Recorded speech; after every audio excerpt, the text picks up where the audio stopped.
Dizinduna play. In the arid, sun-scorched plains of Ishilo, where minarets pierce the sky like silver-tipped arrows and the wind carries whispers of centuries-old traditions, unfolds the riveting tale of Dizinduna Fahimi, a young woman whose heart beats to the rhythm of a drum not entirely of her homeland. Born into the stringent embrace of an Islamic household, she is both a child of faith and a prisoner of convention, yet destined to walk paths laced with fire and longing. Like a moth irresistibly drawn to the forbidden flame, Dizinduna falls profoundly in love with Jack Mandy, the son of a high-ranking cabinet secretary, a Christian whose very existence is both beacon and blight in her conservative society. Love, ever the paradoxical trickster, pierces through cultural taboos with the precision of a surgeon's scalpel, compelling her to defy parental authority, tradition, and the ironclad expectations of her community. The heart dances where it pleases, even if the feet tread on thorn soil, whispers the story, as Dizinduna abandons her parental home to forge a life alongside Jack. In the shadows of elopement and whispers of scandal, she pursues her dream of becoming a surgeon, her aspirations nurtured and funded by Jack's family wealth. The hospital corridors she walks are not mere paths of learning, they are metaphoric rivers, flowing with the knowledge that promises to stitch together the rifts not only of flesh but of fractured kinship. Yet, each academic victory is tempered by the gnawing ache of parental estrangement, a slow termite eating away at the foundation of her heart. As the narrative unfolds, Dizinduna faces a labyrinthine paradox. To wed Jack, she must embrace Christianity, forsaking her cradle faith, a decision that turns her marriage into an oxymoron of liberation and loss. The act of conversion is both a bridge and a blade, uniting her future while slicing through ancestral allegiance. Her heart becomes a battlefield where love and loyalty wrestle like rival lions, each refusing to yield. Amid these tumultuous currents, the Council of Elders, venerable custodians of communal wisdom, step in as societal surgeons. Their presence is like sunlight filtering through dense foliage, gentle yet transformative.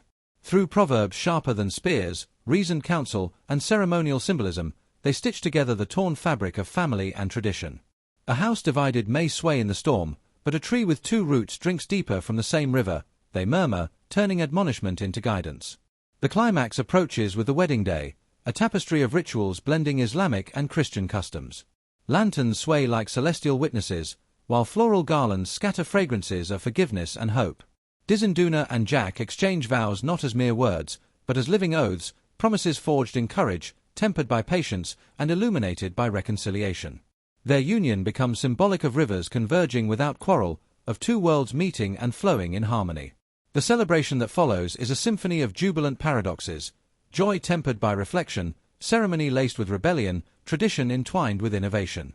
Music, dance, and ululations ripple through the courtyard, breathing life into the metaphorical bridge the couple has built.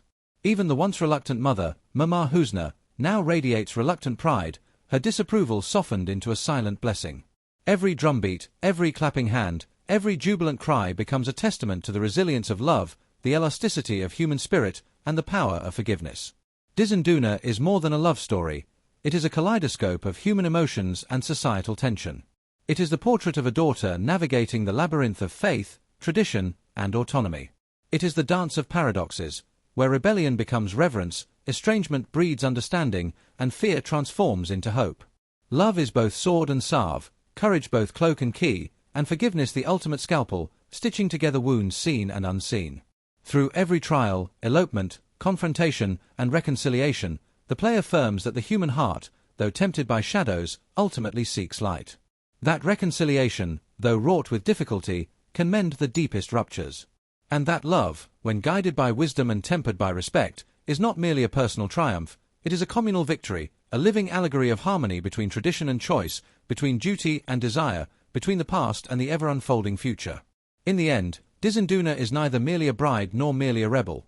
She is a bridge, a river, a living testament that the fiercest storms can be weathered, the most rigid traditions can bend, and the most divided hearts can unite. And as the curtain falls, the audience is left with a resonant truth. Even the fiercest fire, when guided, can illuminate rather than consume. Even the deepest wound, when approached with courage, can bloom into grace.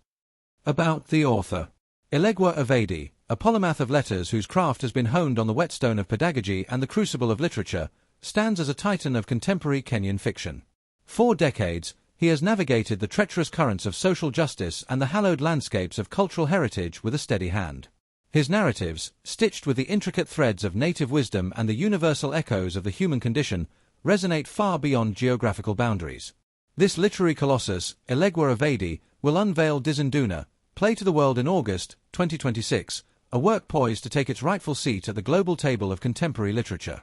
For international media inquiries, review copies, or interview requests, please contact Facebook, ELEGWAH'S, Instagram, ELEGWAH'S, Twitter @ELEGWAH'S, WhatsApp, ELEGWAH'S, YouTube @ELEGWAH'S Planet Archives 137, TikTok @ELEGWAH'S, email symbol oscarverdi81@gmail.com, telephone receiver +254 724 773 921 +254 762 238 350.